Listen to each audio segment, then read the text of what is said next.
অনুযায়ী তার পদত্যাগ করলেই কেবল সংসদ সদস্য পদ বাতিল হবে। ভাই আল্লাহর ওয়াস্তে আমাদেরকে ক্ষমা করেন, আপনি ভাই সংসদে পবিত্র করেন, চলে যান, অপরাধ করছেন, ক্ষমা প্রার্থনা করেন, লিভ। অসংখ্য ধন্যবাদ। বেস্ট রাসেল ভাই একেবারে এক লাইনে যদি শেষ করেন। 1970 আলোকে 1970 আগে দুইটা শর্ত লাগে। একটা হচ্ছে তিনি দলের বিপক্ষে যেতে হবে, আর একটা হচ্ছে হইতে হবে, নিজে পদত্যাগ করতে হবে। 1970 আলোকে এখানে যায় না, এবং 66 আমাদের অনুচ্ছেদে সেখানে বলা আছে যদি নৈতিক স্খলন হয় সেটা আদালত কর্তৃক প্রমাণিত হইতে হবে।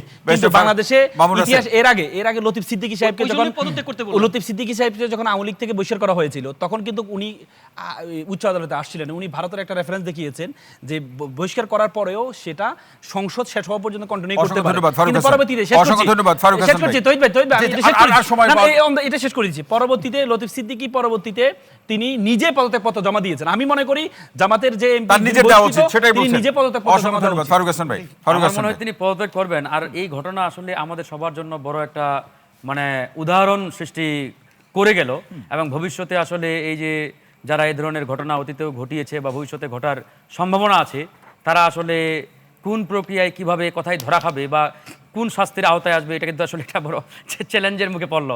আমি মনে করি এটা বর্তমান যারা পার্লামেন্টে আছেন আমাদের মুশারফ ভাইরা, ওনাদের জন্য একটা বড় ধরনের আমি মনে করি একটা রাজনৈতিক প্রেক্ষাপটে যদি বলি এটা থ্রেট মনে হচ্ছে আমার কাছে।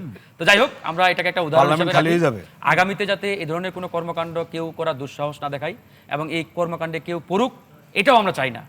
দেশ, সমাজ, জাতি সবার জন্য একটা কলঙ্কিত অধ্যায় হয়ে থাকবে, এটা চাই আমরা ভবিষ্যতে যাতে ভালো কিছু হয় দেশের জন্য, এটাই প্রত্যাশা আর কি। জি, এটাই প্রত্যাশা। এবার মোশাররফ হোসেন। আমি ফারুক হাসানের সাথে একমত যে এই ঘটনাটা আমাদের জন্য কিন্তু একটা নতুন মেসেজ, যে আগামী দিনে সবাইকে কেয়ারফুল হতে হবে। কারণ একজন সংসদ সদস্য উনি ব্যক্তিগত অর্জন না, এটা কিন্তু জাতির জন্য কাজ করবেন, আইন প্রয়োগ করবে, জাতির উন্নয়ন করবে, এইটা সে কমিটমেন্ট করে কিন্তু উনি নির্বাচিত হয়েছে। সুতরাং আমি মনে করি যে এই ধরনের সাংবিধানিক পদে যারা আছে তাদেরকে আরও কেয়ারফুল হওয়া উচিত। পাশাপাশি এই প্রশ্নটা কিন্তু এখানে উত্থাপিত আছে, আপনার লক্ষ্য করবেন যে আপনার পার্সোনাল সিকিউরিটিও কিন্তু রাষ্ট্র দিতে হবে, রাষ্ট্র এটাকে কন্ট্রোল করতে হবে। যে একটা লোক নানা ঘটনা ঘটতে পারে, কিন্তু তার পার্সোনাল তো একটা জীবন আছে। আজকে ধরেন গাজী নজরুল ইসলাম, উনি ব্যক্তিগত অপরাধী, কিন্তু ওনার পরিবারের দিকে তাকান, ওনার আত্মীয় স্বজনের দিকে তাকান, তার ব্যক্তি ইমেজ, সেটাও তো একটা বিষয়। ওনার সন্তানের দিকে তাকান, কি দাঁড়াবে? তো সুতরাং আমার মনে হয় সকলে আমরা দায়িত্বশীল হওয়া উচিত।